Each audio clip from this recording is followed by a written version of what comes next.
Sandinista politics. Okay.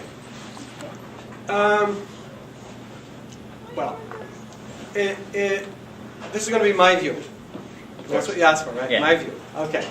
So I'm not giving you the defining statement here on this.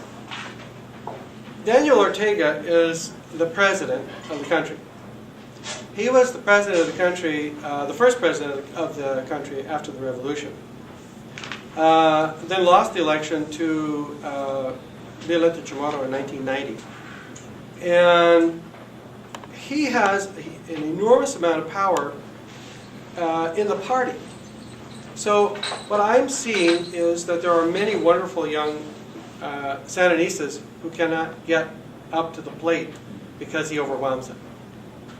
So I'm really quite disappointed that Daniel Ortega is the president of the country, and disappointed that he has so usurped his own the politics of the country in such a way that other younger or other voices that are progressive are not heard. U.S. politics. What do you think of U.S. foreign policy? Well, in general, I am not too crazy about it because it is the big, huge country operating in the interests of, well, normally the moneyed interests of the country. So it doesn't. We're swinging an awful big club.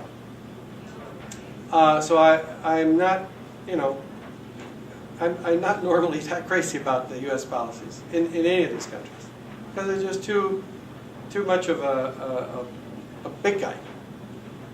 We can't help it in one sense. I mean, when you've got the third largest country on the planet in terms of population, and one of the largest countries on the planet in terms of area, and certainly the richest country on the whole planet, you're going to make big waves and be a force. There's no way to not be.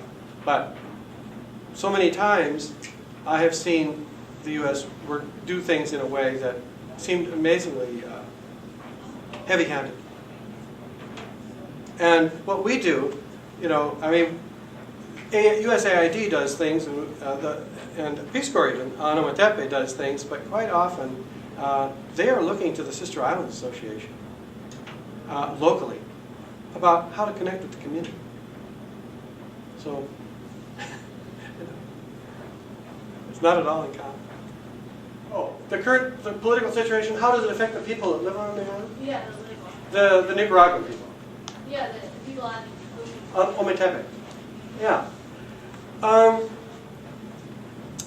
Well, it's okay. Now, I just told you I was not happy about Daniel Ortega, but actually, one of the things that the Sandinistas have tried to do is to put money into education and healthcare, and they have, since they were reelected, done both, and they have put quite a bit of money into education. So I would say that if you were a young person on Ometepe, you might be feeling the impact of the Sandinistas government in providing you with better resources than you had before.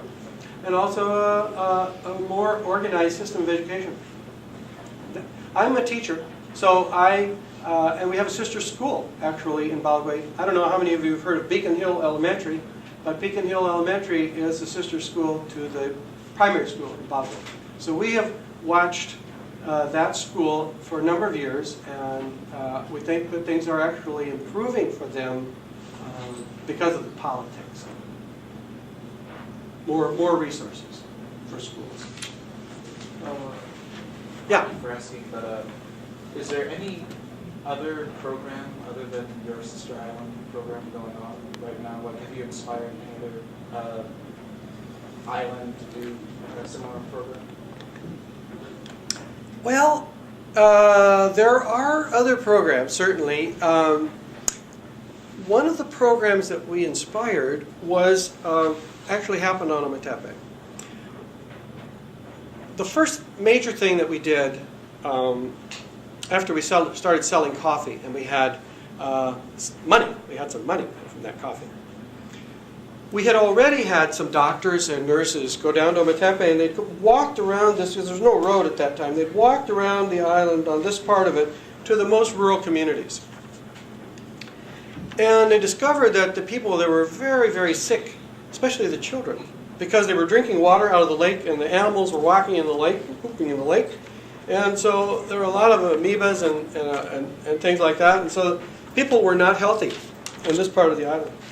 So we went to a community and we asked them about, would you be interested in volunteering to do all the work to put in your own water system and have a gravity feed system from a spring up high on this mountain if we provided the technical know-how about placing a small dam up there, where the tubes might go, and then a big water, how to build a water tank at the bottom where the water went. It was a big decision on their part because you don't ask people that are trying to eke out a living one day at a time to take on a huge project. This is like, wow.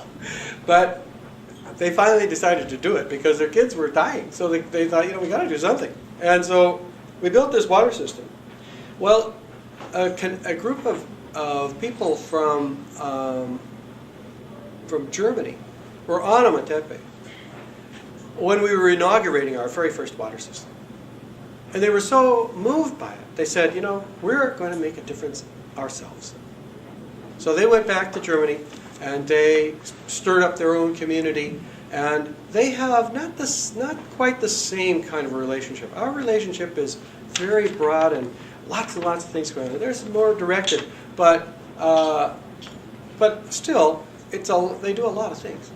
So we certainly inspired them. Yeah, and I think we have inspired some, but unfortunately we've not inspired nearly as many as we would have liked to. Yeah? I know that earlier you said that you were looking for a sister island anywhere in the world, really, and what made you choose Ometepe? Yeah. The only reason we chose Ometepe Island or Nicaragua was because it was, and thank you for asking that question, that really puts a part of the puzzle together. We wanted to make a statement about connecting a community in the United States, in our own community, with a community somewhere else in the world where the United States official position was essentially to be at war with those people. If I were setting up a sister island today, it probably wouldn't be in Nicaragua. But I might look at Iran, if they have any islands. I don't even know if there's a single island in all of Iran. But that would be an example of connecting. We have a lot of paranoia today about Iran, right? I want to bet you, and I think you already know, if the community in our area got to know a community of people in Iran, they'd like them. And the folks there would like the folks over here. And they would think, wow, what strange politics we have with each other, but we can connect as people and get really connected very closely. So, yeah, it wouldn't be Nicaragua today. It was by virtue 25 years ago of the politics. So I say we're not political. Well, we're not political in the sense of taking political sides in Nicaragua. It's their country, we respect that. But it was certainly a political act. Yeah, that's a great question. Yeah.